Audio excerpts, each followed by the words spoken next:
So I just watched the video that I uploaded about doing the timing, and there's some stuff I missed out, and I think that might be a little important. I tried to make the video on the secondary air pump delete, but it gave me such a pain to do it. It was not very fun, so I kind of gave up on that. I still have some clips, so I might throw that in there, or maybe try to make a video if that's gonna might throw a little video together and see if that works. But just got it washed today, and got the engine bay washed. When I was doing the timing, there's a little power steering hose in there, and I clipped that, or maybe it wasn't tightened down, and as you can see in the other video, my power steering cap was open because power steering got some air into it and foamed up, so that was not very fun. But I'll show you some of the parts I think that might be kind of important. So I just watched the video that I uploaded about doing the timing, and there's some stuff I missed out, and I think that might be a little important. I tried to make the video on the secondary air pump delete, but it gave me such a pain to do it. It was not very fun, so I kind of gave up on that. I still have some clips, so I might throw that in there, or maybe try to make a video if that's gonna might throw a little video together and see if that works. But just got it washed today, and got the engine bay washed. When I was doing the timing, there's a little power steering hose in there, and I clipped that, or maybe it wasn't tightened down, and as you can see in the other video, my power steering cap was open because power steering got some air into it and foamed up, so that was not very fun. But I'll show you some of the parts I think that might be kind of important. So first of all, the light here, that pulley down there, so I didn't show you how I removed it because my GoPro died and all that good stuff. But on a manual transmission, I just set it down on the ground, pulled my e-brake, and put it into 5th gear, got a breaker bar and unscrewed it. Same way to tighten it, I put it on the ground so the wheels don't spin. I got a breaker bar, put it in 5th gear, pulled the e-brake and tightened that. So that was one thing I thought that was kind of important, because I was just spinning it and it wasn't spinning. So, and then on the video I also showed how all the marks lined up underneath this cover. So I pulled the pulley off, make sure you can see it. So I pulled that pulley off, I put the bolt back in, I spin the timing so all the marks lined up. So when I pulled the timing belt off, nothing was all out of whack. It was pretty close. I had to kind of get it into position a little bit.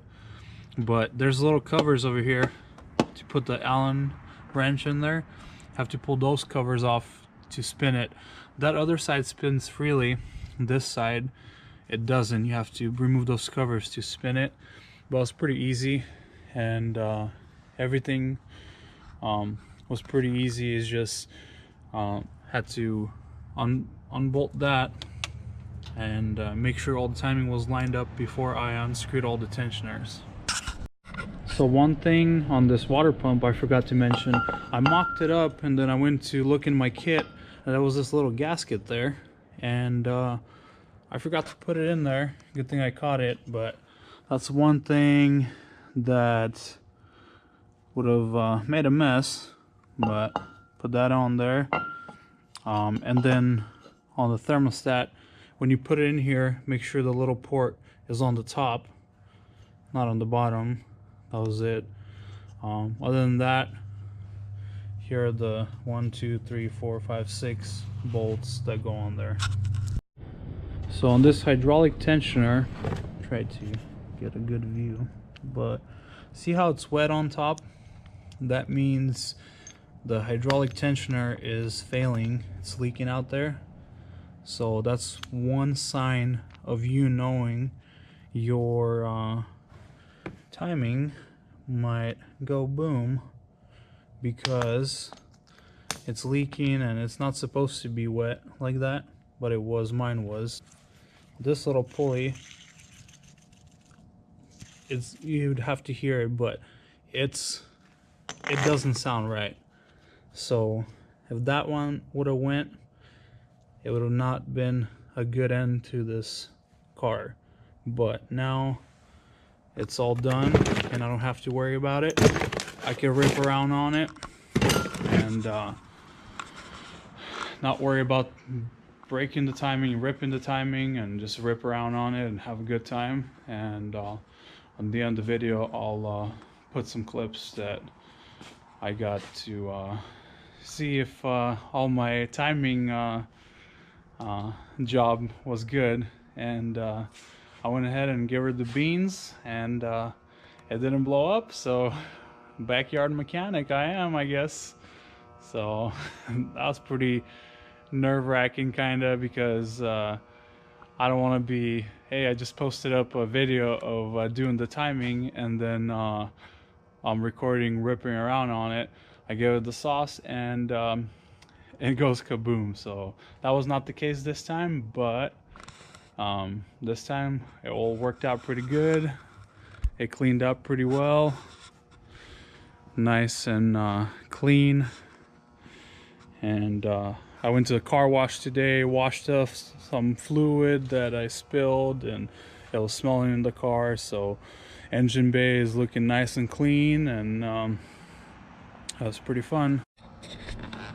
One thing that happened after I washed the engine bay was I got some water, I think, on the air filter, and it wasn't reading the air right and air mixture, so I wouldn't take off and get on the highway, and it didn't want to go. So I thought I might have screwed up the car, and I was not very happy then, but it happened, misfired a couple times, and then it kept going, and I drove for about 50 to 70 miles, and it drives better than before. It feels, I don't know, it doesn't feel like it has more power, but it just feels nicer.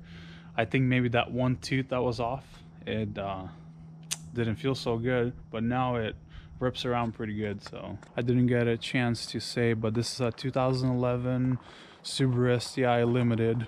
So it has the sunroof and the leather seats, and I put some wheels on it